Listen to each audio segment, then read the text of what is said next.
Bonsoir à toutes, bonsoir à tous. Comment pouvons-nous qualifier le plateau technique de nos centres de santé, de nos hôpitaux? Nous en parlons, le décor il est planté. Mais avant de vous présenter mes invités, je vais vous proposer de suivre déjà cet élément témoin qui va nous faire entrer dans le débat. Voilà.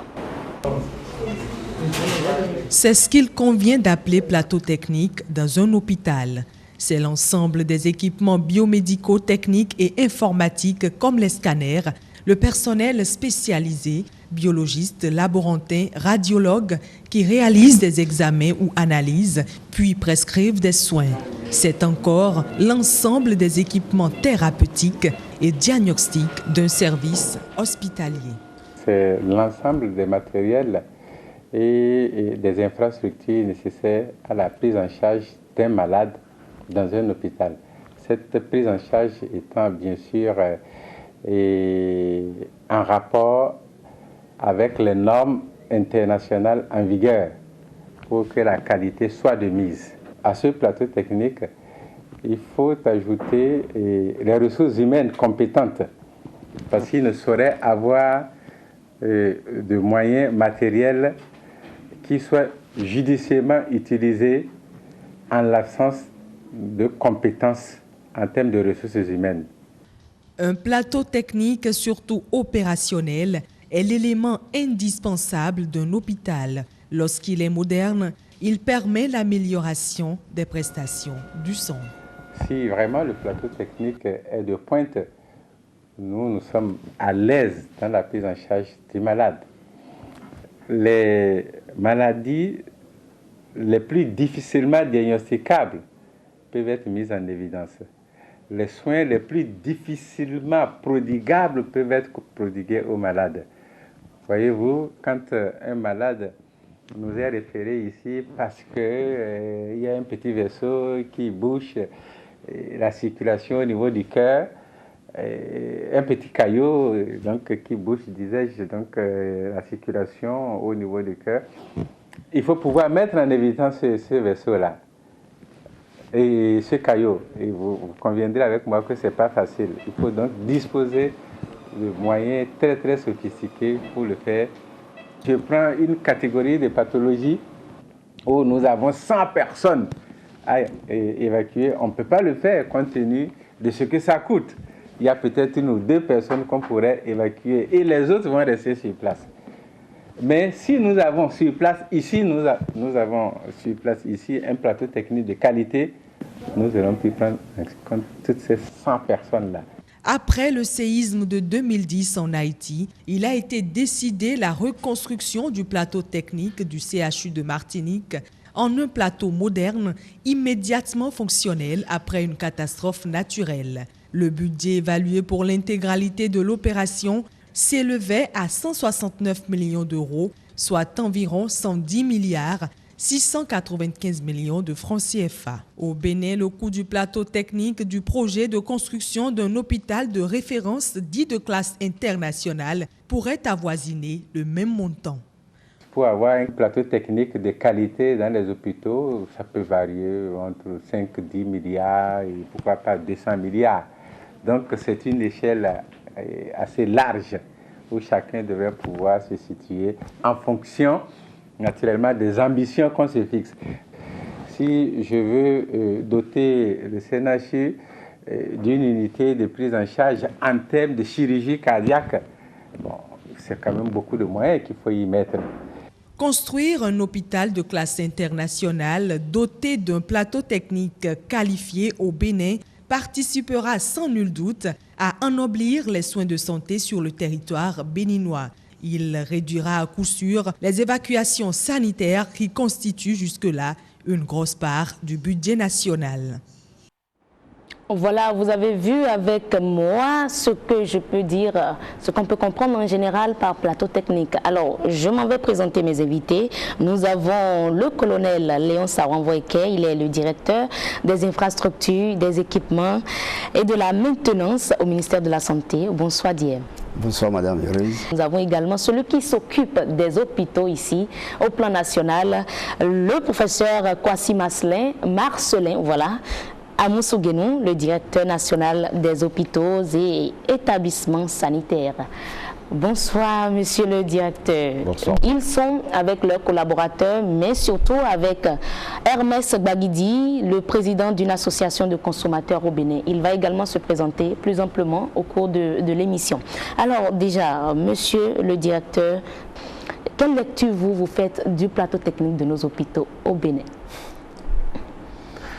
Bien, merci madame Heureuse pour cette question, d'abord pour l'invitation. Je suis heureux de pouvoir participer à ce forum en présence du colonel Fouquet, qui est le DIEM du ministère de la Santé. Et ce qu'on peut dire, c'est que nous-mêmes qui sommes du secteur, nous ne sommes pas totalement satisfaits. Ah ben, cela n'arrive pas tout le temps. Nous ne sommes pas totalement... En tant que directeur, que vous dénoncez ce qui se passe. Il ne s'agit pas de dénoncer, il s'agit de dire... Vous m'avez posé une question. Nous ne sommes pas totalement satisfaits du plateau technique actuel. Et c'est pour cela qu'il y a un certain nombre de réformes. Nous allons parler tout à l'heure des réformes. Pour que ce plateau technique soit performant et au service de la santé, de la qualité des soins au niveau national. Dites-nous un peu les réalités que vivent peut-être vos collègues médecins, puisqu'il n'y a pas que les populations, il y a également des médecins qui souffrent d'un manque de plateau technique, je ne sais pas, au point. Les médecins, oui, bien sûr. Ce serait pas juste, ce serait pas non plus honnête de dire que les médecins sont satisfaits du plateau technique actuel.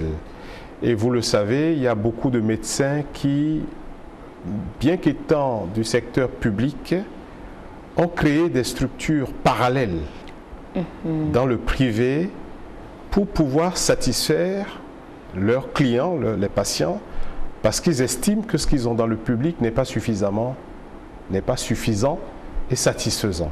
Mais est-ce que dans le privé, les populations ont réellement des matériels de pointe?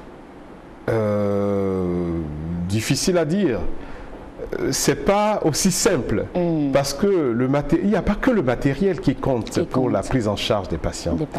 D'une part, il faudrait qu'il y ait le matériel, d'autre part, il faudrait qu'il y ait les ressources humaines.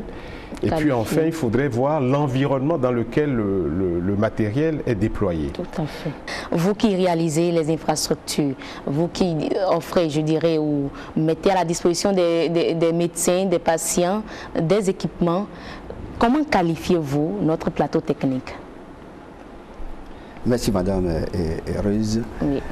Le professeur, le directeur des établissements hospitaliers a dit tout à l'heure qu'en interne déjà, il n'y a pas de satisfaction.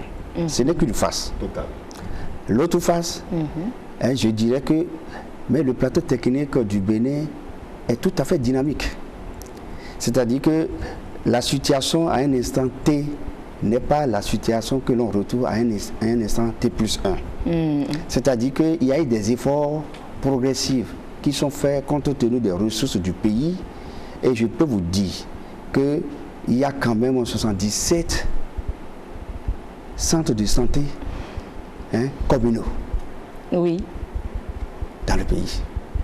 77, c'est-à-dire chaque commune du Bénin a un centre de santé communal. Et tous ces centres de santé qui est doté donc d'équipements, de matériel pour travailler. C'est vrai que nous avons quelques difficultés de personnel. De personnel. Bon, de personnel. En ressources humaines, je veux dire. Maintenant, et quand vous regardez, le Bénin a quand même 34 zones sanitaires. L'ensemble de ces zones sanitaires, chaque zone sanitaire, je dirais, a un hôpital de zone, ou presque.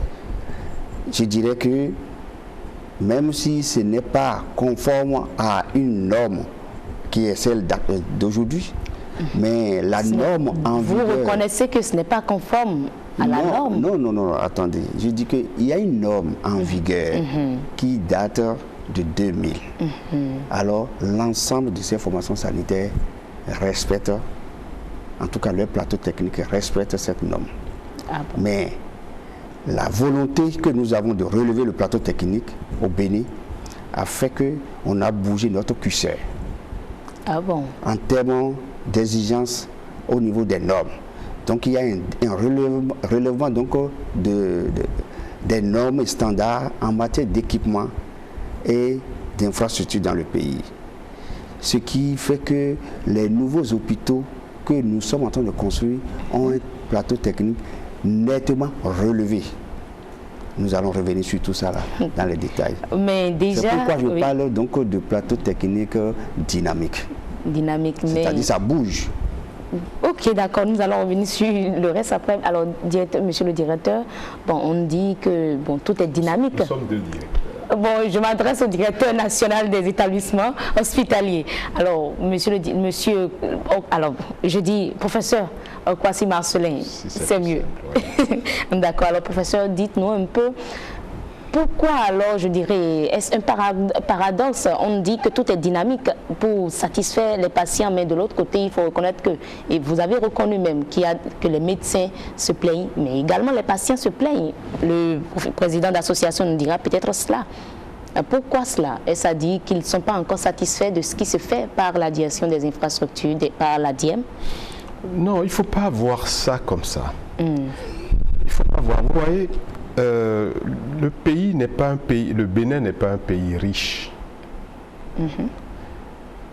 Le plus important, c'est de s'assurer que l'équité dans la distribution des équipements qui sont disponibles, que cette équité est assurée. Et le DIEM vient de le dire, il faut tenir compte également des moyens de l'État.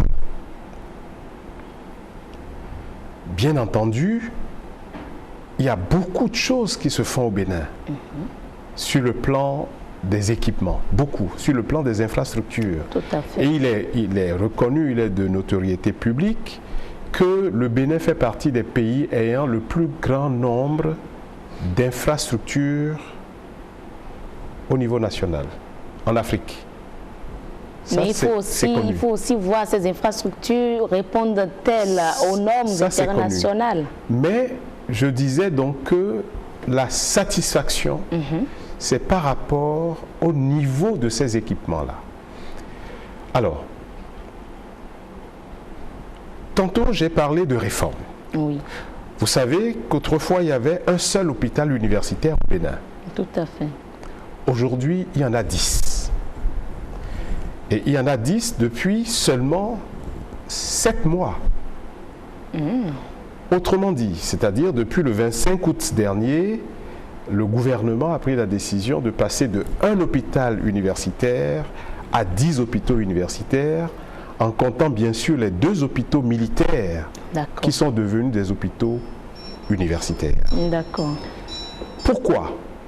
Parce que le diagnostic a été posé par l'autorité qu'il est nécessaire de relever le niveau technique, le plateau technique des 9 autres hôpitaux, de manière à en faire des hôpitaux universitaires, donc des hôpitaux du niveau 3, c'est-à-dire donc des hôpitaux de référence nationale.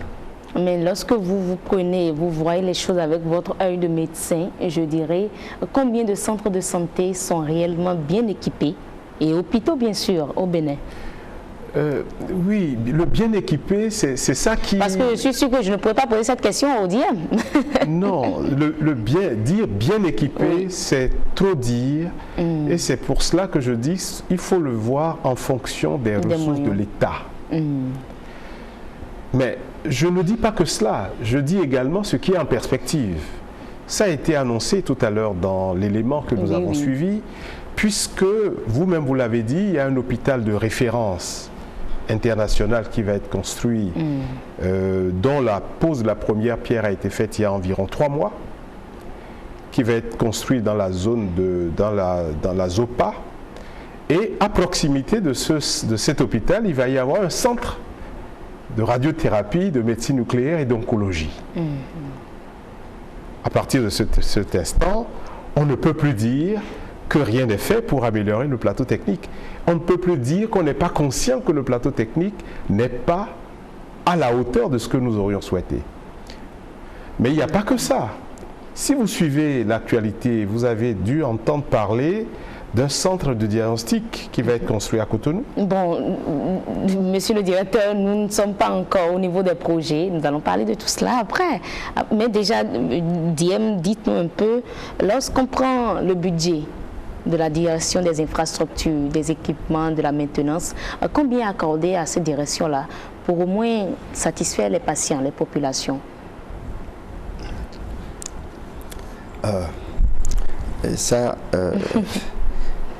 Quand vous me posez cette question, je suis un peu embêté. Pourquoi? Parce que mieux vaudrait poser la question sous l'angle au ministère de la Santé, oui, combien de moyens sont mis à la disposition. Parce qu'il n'y a pas que la direction des infrastructures et des équipements qui fait des opérations donc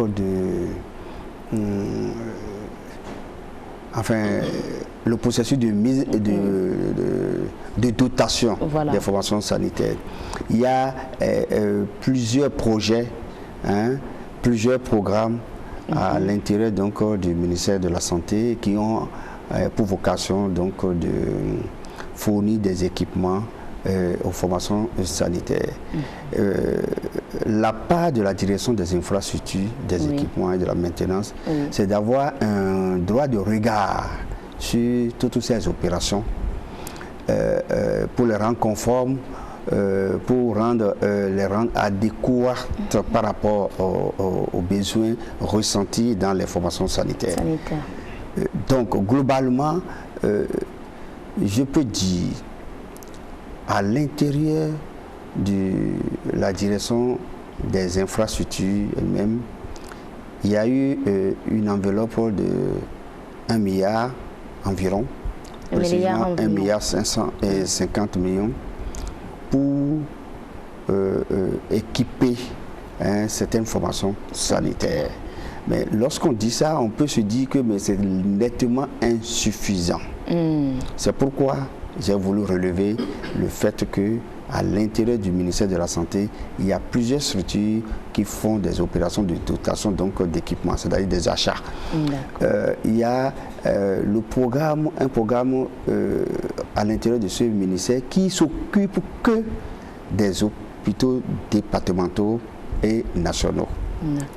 Et ce programme a une dotation de 1 milliard 100 millions. Pas seulement pour l'équipement, c'est pour l'équipement et l'infrastructure. Il y a un autre programme dénommé PINCFS qui a une dotation de 1 milliard 500 millions de nos francs, toujours pour des opérations d'infrastructure et d'équipement sur l'ensemble du territoire, notamment dans les zones. C'est-à-dire ce programme a à charge les hôpitaux de zone et les formations sanitaires donc dans les communes, dans les villages. Et en dehors de cela, il y a un projet qui a à charge la réhabilitation et l'équipement des formations sanitaires. Son budget qui n'est pas étalé sur l'année, mais qui prend en compte 2 à 3 ans, son budget est de 6 milliards de nos francs. Nous avons un autre programme qui s'est occupé de certaines zones sanitaires et donc a la responsabilité d'équiper un certain nombre d'hôpitaux et son budget n'est pas négligeable non plus. C'est ainsi que globalement, moi je peux dire ici c'est courant 2015, je dirais que nous avons quand même un budget de plus de 10 milliards pour les opérations. Lorsqu'on englobe les projets, programmes et puis... Tout ce qu'il y a pêle-mêle à l'intérieur du ministère de la Santé. Bon. Mais la réalité particulière de cette année, c'est qu'il y a des dettes sur plusieurs de ces lignes que j'ai évoquées. Et ces dettes, dites dettes extraordinaires, sont donc à déduire des enveloppes que j'ai énoncées tantôt, Voilà ce que nous pouvons dire de façon sommaire. D'accord. Mais déjà, lorsque nous prenons la construction des infrastructures, Oui. même les équipements, comment est-ce que les centres de santé sont choisis, qui seront dotés sont choisis? Oh, d'abord, nous avons le répertoire des formations sanitaires. Nous avons précisément, comme je l'ai dit, 77 centres de santé communaux. Nous avons presque 34 hôpitaux de zone. J'ai dit presque parce qu'il n'y en a pas dans certaines zones sanitaires. À Cotonou, où nous avons un certain nombre de formations sanitaires, il n'y a pas eu le besoin d'ériger forcément des hôpitaux de zone dans ces coins-là, parce qu'il y a beaucoup de formations hospitalo-universitaires. Nous avons donc globalement 34 hôpitaux de zone dans le pays, et toutes ces formations sanitaires manifestent des besoins en équipement. Voilà, mais comment est-ce que elles sont nous choisies? envoyons une mission, parce que ça a été notre démarche, d'envoyer des missions pour vérifier effectivement l'effectivité donc des besoins manifestés. Voilà. C'est suite à ça que nous entrons et les données dans notre base pour la programmation. Nous savons que nous ne pouvons pas tout faire en une fois, ce qui fait qu'il y a une projection qui est faite pour doter progressivement ces formations sanitaires. Nous devons dire que le CNHU, qui est l'hôpital de référence, ne manque pas à cet appel, parce que le CNHU aussi manifeste à travers ses différents services de spécialité. Mais déjà, bon, lorsque vous parlez du CNHU là, le CNHU, quels sont les équipements, je dirais, de pointe que vous leur avez apportés? Non, je pense que ce que je comprends à travers votre questionnement, c'est que vous avez vu que depuis que le CNHU a été construit, il y a des efforts progressifs. C'est pourquoi il parlait donc de l'aspect dynamique de tout ça. Mais je peux dire que depuis quelques années, le CNHU a bénéficié d'une attention particulière. Pour ma part, nous avons investi au niveau donc du SMAU, du CNHU, en équipement pour un certain nombre de centaines de millions. Nous avons équipé le service de cardiologie, et notamment on leur a donné un appareil, un amplificateur de brillance, pour que des interventions puissent se faire sur le cœur.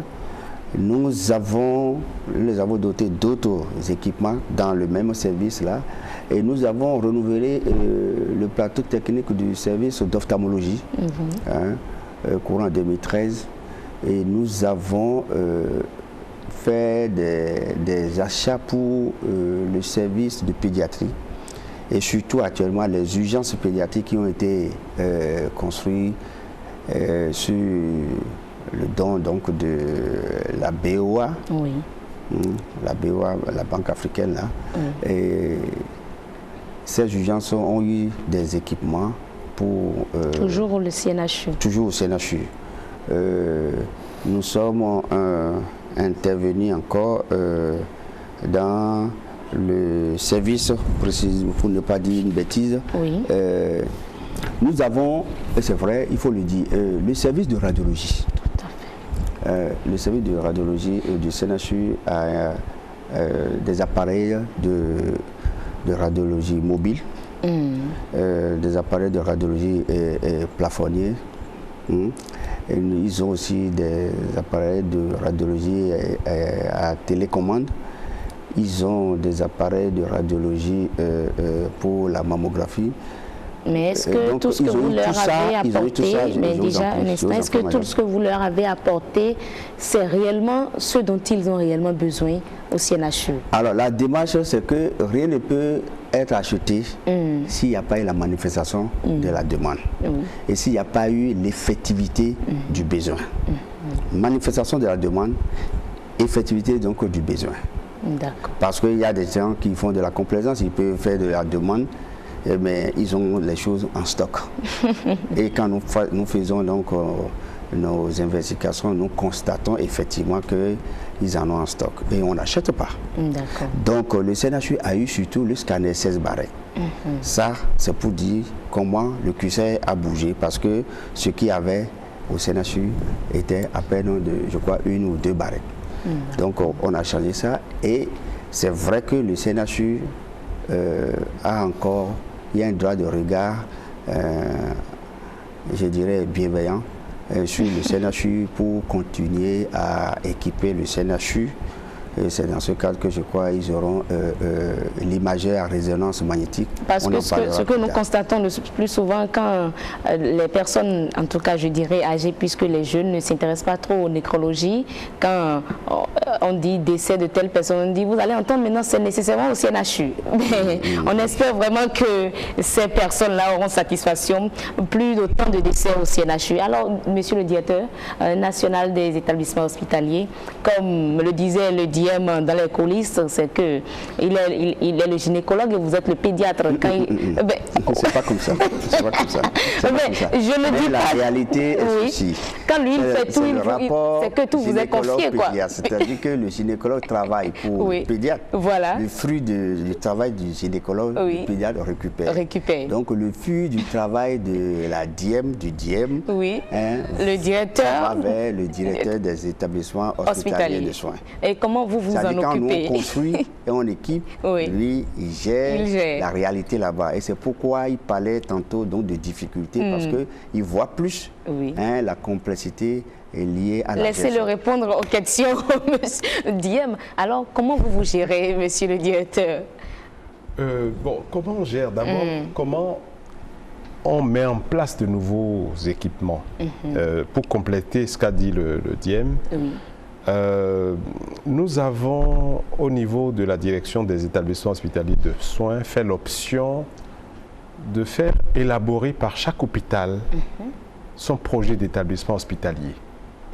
C'est-à-dire un projet qui tienne en compte ce que veulent les médecins, ce que veulent les paramédicaux, ce que veut l'administration, aussi bien sur le plan des infrastructures, des équipements, que des ressources humaines. Et c'est donc ces besoins-là qui sont exprimés. Je disais que c'est un complément. Et une fois que c'est élaboré sur 5 ans, on fait des projections qui tiennent compte également de la démographie. Pour dire, cette année, par exemple, au CNHU, on avait jusque-là un scanner de barrettes, il me semble, et l'année dernière, si ma mémoire est bonne, on l'a doté également exploité cette expression-là. Scanner de barrettes, qu'est-ce que vous y mettez? Oui, en réalité, c'est dans la performance de l'appareil. Parce qu'un appareil de barrettes, par exemple, pourra faire un scanner pendant, aujourd'hui n'importe quoi, ordre de grandeur 15 minutes, alors que un scanner 16 barrettes fera la même image, mais avec une meilleure qualité en 2-3 minutes. Donc, en fait, avec un tel appareil, on peut prendre en charge davantage de patients et de façon beaucoup plus rassurante. Voilà, donc je répondais en disant que comment nous gérons tout ça, c'est au niveau de chaque hôpital, il y a des structures de maintenance qui sont appuyées par les structures de maintenance au niveau de la DIEM, mais en réalité, tout dépend du niveau. Et tout à l'heure, il y a eu une allusion faite à la référence et à la contre-référence. Lorsque le patient arrive dans un centre de santé, qu'il s'aperçoit qu'il ne peut pas être, ou que les médecins s'aperçoivent qu'il ne peut pas être pris en charge convenablement, il est référé à un niveau supérieur et ainsi de suite. Et cette référence et contre-référence est actuellement, à l'heure où je vous parle, une des priorités du secteur de la santé. Le document de référence et de contre-référence au niveau national a été élaboré. Il va être validé avant mars, avant le 31 mars, de manière à ce que nous sachions de façon précise, dans des situations données, comment il faudrait se comporter.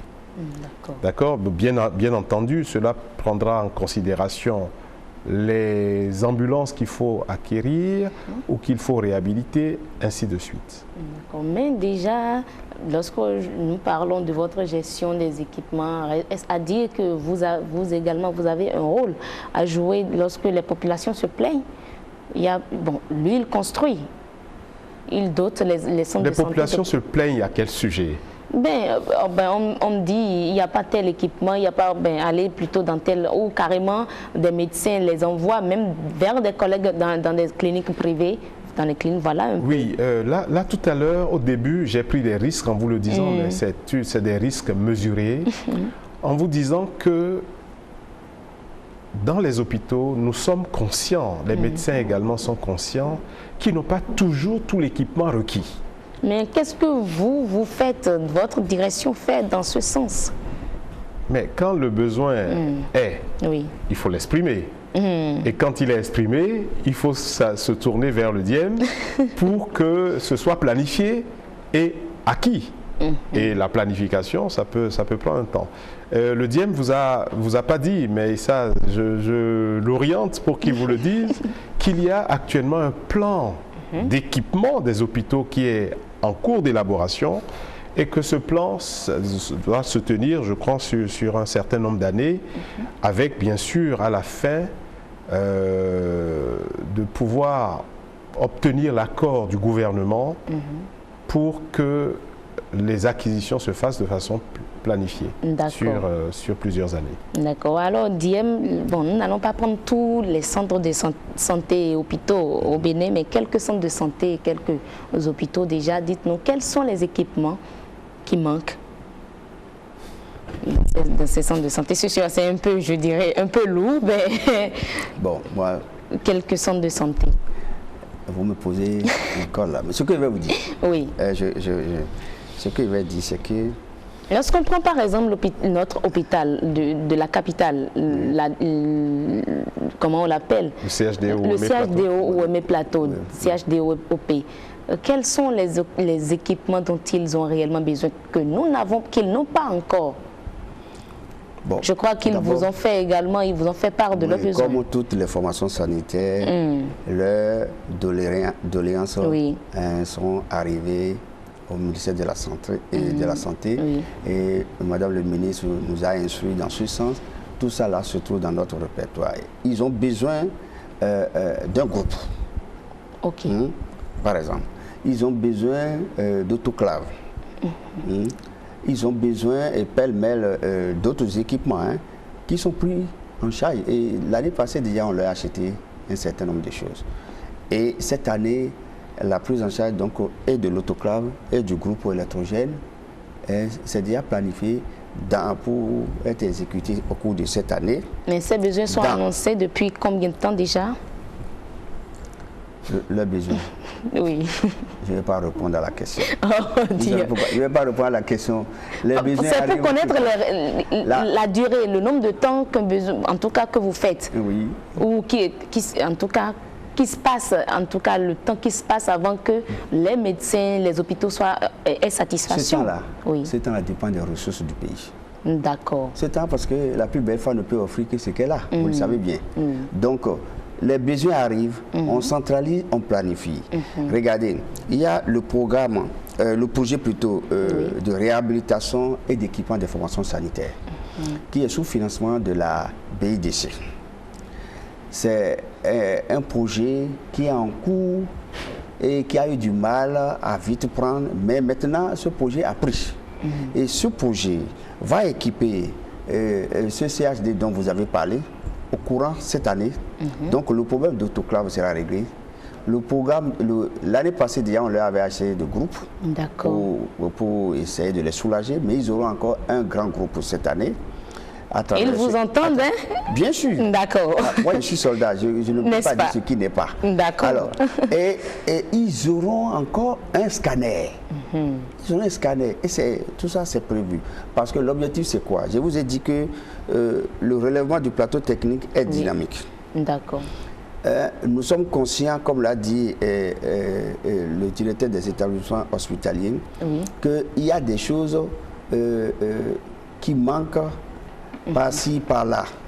Mais des efforts sont faits de façon à régler progressivement tous ces problèmes. Il est vrai que nous sommes conscients de ce que nous ne pouvons pas tout régler. Mais globalement, ce projet en question va régler le problème de cet hôpital, va régler entièrement le problème du CHD Donga, va régler le problème de CHD Zoukoline, va régler le problème du CHD Monokoufo et va donner un appui à l'hôpital départemental de Parakou.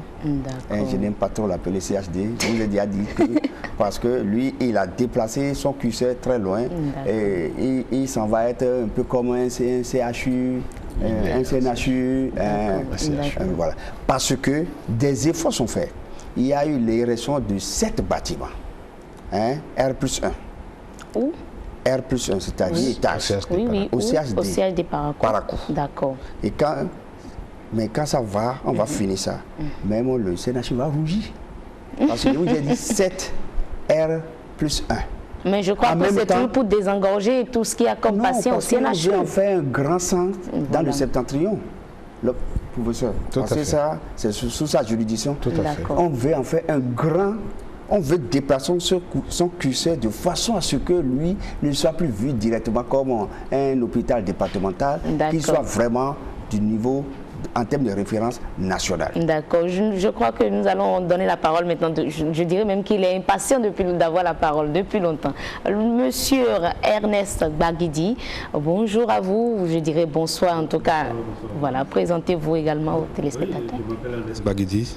Et fort heureusement, je suis quand même aussi un professionnel de la santé. Voilà. Mais sur ce plateau, je suis là pour donner le son de cloche des consommateurs et des soins. Et je dois vous dire quand même que j'ai suivi le directeur.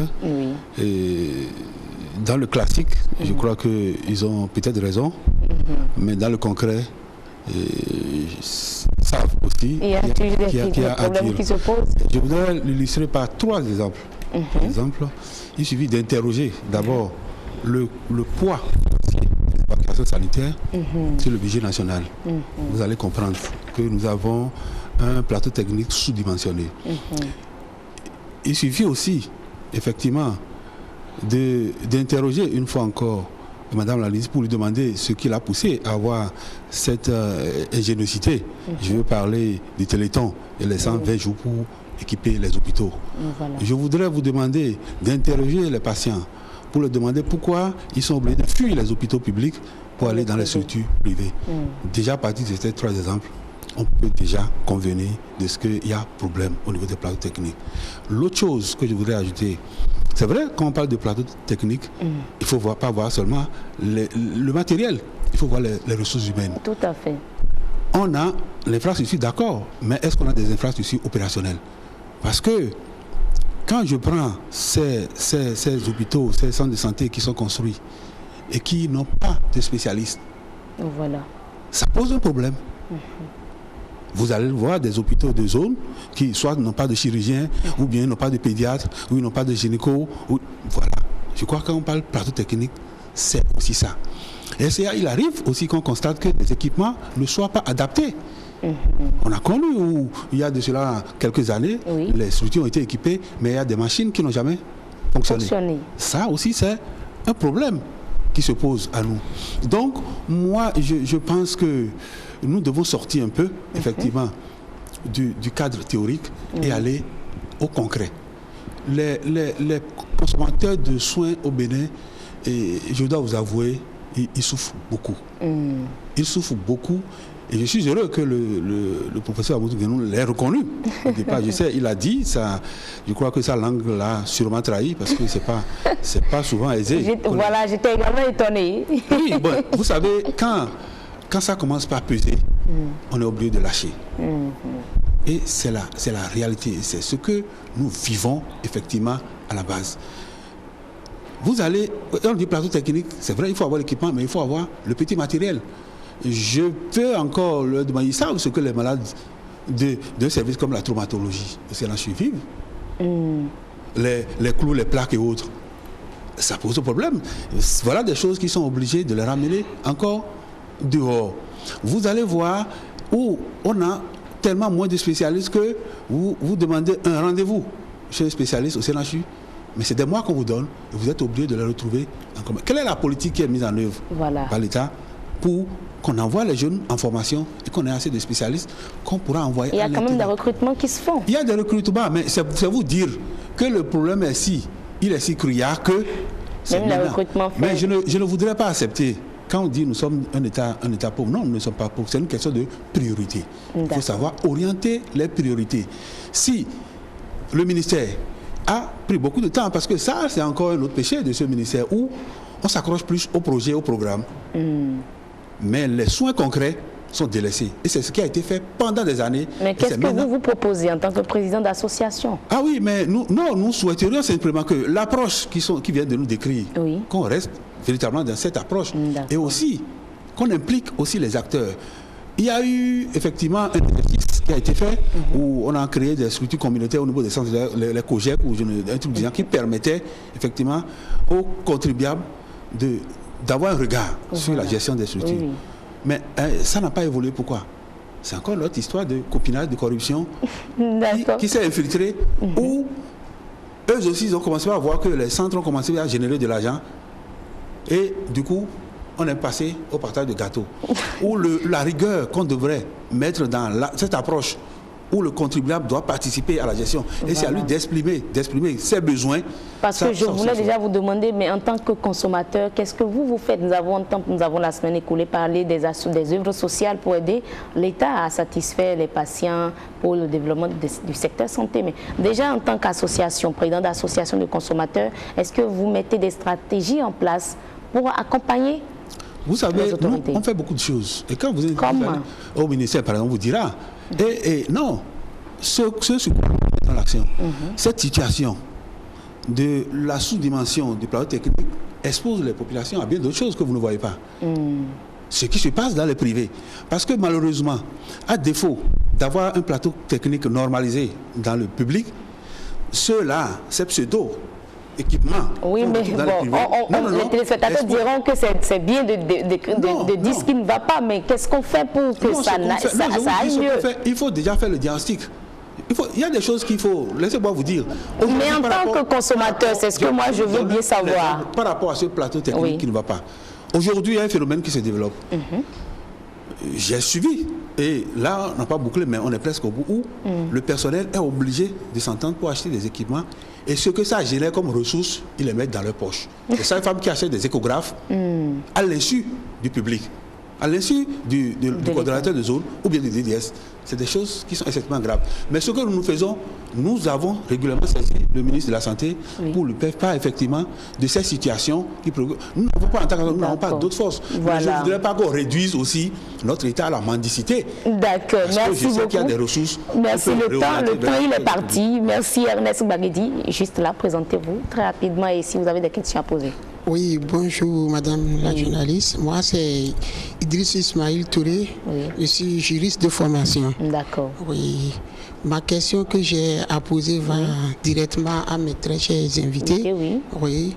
Bon, pour aller un peu plus vite. Brièvement, lorsque je prends le Septentrion, on voit qu'il y a au moins 3 hôpitaux de référence. Lorsqu'on prend le CHD Borgou, il y a tout récemment l'hôpital d'instruction des armées, appelé communément hôpital chinois, et puis l'hôpital qui est dans le camp militaire, camp Séropéra. On parle des insuffisances au niveau des plateaux technique. Est-ce que l'hôpital chinois dont nous parlons, qui a coûté des millions, je ne sais pas si c'est entièrement financé par le gouvernement béninois, est-ce que les moyens qu'ils ont mis pour construire cet hôpital, est-ce qu'on ne pourrait pas mettre ces moyens pour bien équiper le CHD Borgou pour que ça devienne un hôpital de référence comme le professeur l'a si bien souligné. Premier point. Bon, deuxième rapidement. Je voulais que mes très chers invités me rappellent la part réservée à l'équipement des plateaux techniques des hôpitaux publics dans le budget du ministère de la Santé. Parce qu'il y a des hôpitaux au Bénin où les femmes meurent par défaut de plateaux techniques. Tout à fait. Que répondez-vous à cela? Merci beaucoup. Oui, rapidement. Oui, merci beaucoup, Madame Rose. Et moi, l'élément qui a été présenté au début de l'émission, c'est l'état des lieux de nos plateaux techniques. Et la référence est le CHU de Cotonou. Et l'élément qui nous a été présenté, moi, le plateau technique du CHU, ça m'a un peu, je sais pas comment, ça m'a un peu intrigué parce que je me dis ce plateau technique ne répond pas aux normes. D'accord. Oui. Mais je crois que le directeur aussi l'a souligné, le directeur du CHU aussi l'a souligné. Mais moi, j'ai l'impression que le plateau technique, c'est seulement au CHU. Mais il y a plein d'autres centres de santé. Mais pourquoi ne pas équiper ces centres de santé là aussi des plateaux techniques dignes du nom? D'accord. Quand on rentre dans le Bénin profond, on trouve des centres de santé où il y a manque même de seringues. Rappelez-nous déjà. C'est M. Sidi Abdelhakim. D'accord, merci beaucoup. Alors nous venons déjà devant les questions posées. Comment y aller? Vous nous répondez déjà? Oui, non, ce que je voudrais dire aux téléspectateurs, c'est de se rendre compte que nous sommes dans un secteur sensible, difficile, délicat. Surtout quand les sages-femmes vont acheter des équipements à l'institut. Non, je crois que M. Baguidi a un peu exagéré parce que si c'était réel, je pense que ces sages-femmes et autres devraient être traduits devant la justice. Vous êtes sûr que ce n'est pas de la vraie information? Non, ça ne peut pas être. Ça ne peut pas être vrai. Donc, c'est d'abord de se rendre compte que c'est beaucoup d'argent qu'il faut. Et que donc le peu qui est acquis doit être maintenu. Faire de la maintenance préventive pour que ça puisse durer dans le temps. Mais également que le personnel soit un peu mieux formé pour que ces équipements-là qui sont disponibles puissent servir exactement pour ce pourquoi c'est été. C'est malheureusement les grandes difficultés que nous avons et il faut le reconnaître. Il y a beaucoup d'efforts qui sont fournis, je dirais par le ministère de la Santé, mais également par le gouvernement. Et le DIEM l'a dit tout à l'heure, pour que ça puisse s'améliorer dans l'intérêt des patients. Des patients, mais également de ceux qui travaillent dans ces hôpitaux, parce que on est extrêmement malheureux d'être dans un hôpital et de ne pas pouvoir sauver des vies humaines. On a prêté serment, on est là pour qu'il n'y ait pas de décès, mais vous l'avez dit, au CHU, parfois on dit qu'il y a des décès pour des courtes maladies. Mais ça n'arrange personne qu'il y ait des décès pour de courtes maladies. Donc, des efforts sont en cours et depuis un certain nombre d'années, il faut l'avouer, qu'il y a quand même eu une amélioration. Je vais encore plus loin en disant qu'en 2006, quand le président Boni Yayi a pris le pouvoir, une des premières choses qu'il a faites, c'était le tour des hôpitaux pour constater qu'il y a des efforts à faire et les efforts sont en train d'être faits. Alors, Diem, dites-nous un peu, répondez déjà aux questions des patients, du public. Voilà. Je vais répondre. Ce que le président des consommateurs a soulevé, pour ma part, ça a l'air fondé. J'ai dit ça a l'air fondé. C'est le militaire qui parle. Mais il faut identifier. Voilà. Parce que on mélange tout, le plateau technique et la non-opérationnalité, c'est juste une partie des structures. Voilà. Parce que là, c'est le problème de la mauvaise opérationnalisation à l'intérieur des structures. Mais déjà, comment la maintenance se fait? Un instant, madame. Parce que nous avons quitté un niveau T, je vous l'ai dit. Oui. On est peut-être aujourd'hui à un niveau T plus 2, avec la volonté d'aller à un niveau T plus 5. D'accord. Et je vous dis, il n'y a pas que le CNHU. J'ai dit c'est le sommet. Mais figurez-vous que nous avons 5000 villages qui ont des maternités isolées. Des maternités isolées, des dispensaires isolés. Et il y a des choses qui sont faites également dans ces maternités. Voilà, isolées. On essaie de mettre de petits moyens dans toutes ces structures-là. D'accord. Pour faire. Parce que l'objectif, c'est de rapprocher les prestations des populations. Donc il faut aller au plus profond donc, du Bénin. Celui qui a posé le problème du septentrion, non, il n'a pas une vision assez large de la chose parce que il y a l'hôpital de Parakou que j'ai dit que je n'arrive pas à classer et je vous ai dit pourquoi. Mais de gros efforts sont faits pour cet hôpital et au cours de cette année 2015, on doit pouvoir voir l'achèvement de tous ces bâtiments et les équipements sont commandés pour l'ensemble de ces bâtiments-là, des équipements modernes. D'accord. Maintenant, l'hôpital militaire, c'est un grand hôpital de référence qui est là. C'est toujours dans le septentrion et c'est appelé à travailler. Il a parlé du CMS donc, qu'il y a dans notre garnison là-bas, qui fait un travail, mais il faut qu'il tourne le regard vers la Donga où il y a l'hôpital Lord des Maths qui fait déjà quelque chose. Et à côté de Lord des Maths, nous avons érigé un hôpital modèle là-bas, l'hôpital de zone. Et les équipements sont commandés pour cet hôpital. D'ailleurs, le chef de l'État était allé réclamer que le prestataire accélère pour livrer ses équipements dernièrement. Donc, des efforts continuent d'être faits. Mais parlons de je voudrais, parce que je m'en voudrais de ne pas répondre clairement au président de l'association.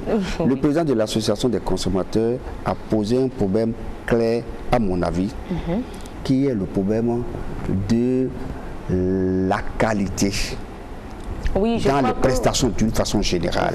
Parce que nous avons tendance à croire que la qualité, c'est un liquide qu'on verse sur un produit fini. Non, c'est toute une démarche. On a mis des équipements. Avant de mettre des équipements, on a mis des infrastructures. Maintenant, il faut mettre du personnel. Nous avons là effectivement des difficultés pour le personnel. Mais que ce personnel travaille, vous allez dans une formation sanitaire, vous voyez quoi? Du sang par terre, tout le monde passe. Alors qu'il n'est que 11 heures. Il n'est que 11 heures. Normalement, il doit y avoir quelqu'un pour nettoyer ça. Donc c'est une chaîne en général. C'est cette volonté. Les gens ne veulent pas rester au service. Ils viennent. 8 heures, tu vas là-bas, il n'y a personne. 9 heures, voilà, et après, je crois que tout le monde visse là, dans les hôpitaux, tout le monde visse là. Et puis après, les gens quittent rapidement. Non. Mais déjà, pour finir, pour terminer, vous nous avez donné le budget. Il a souhaité rappeler, mais vous l'avez donné déjà, le budget consacré aux équipements et aux infrastructures. Mais une dernière question, par rapport à la maintenance. Oui, parce que l'absence d'équipement dont on parle, c'est souvent un problème de renouvellement d'équipement. Ce n'est pas que l'État n'a pas mis d'équipement. On met d'équipement, mais parce que les utilisateurs ne maîtrisent pas. Mais est-ce que la formation se fait? Bon, ça, c'est encore un autre problème parce que cette formation est censée se faire par le truchement des contrats de marché. Parce que l'État ne peut pas faire tout. Donc, par le truchement des marchés, c'est ce que nous, on préconise, moi, en tout cas au niveau de la DIEM, que les marchés soient faits de façon à ce que les fournisseurs prennent en charge en même temps la formation d'un certain nombre de choses. Je crois que, maintenant, il est clair qu'un budget pour la maintenance préventive doit être considéré pour l'ensemble du secteur. C'est vrai que des efforts sont faits. On a une enveloppe annuelle de 300 millions pour la maintenance problématique, mais que ça ne suffit pas. Et il faut recruter du personnel pour assurer cette maintenance. Bon, on dit aux téléspectateurs à très bientôt pour d'autres numéros. Pourquoi pas toujours une suite du plateau technique, ce que nous pouvons dire là-dessus. À très bientôt.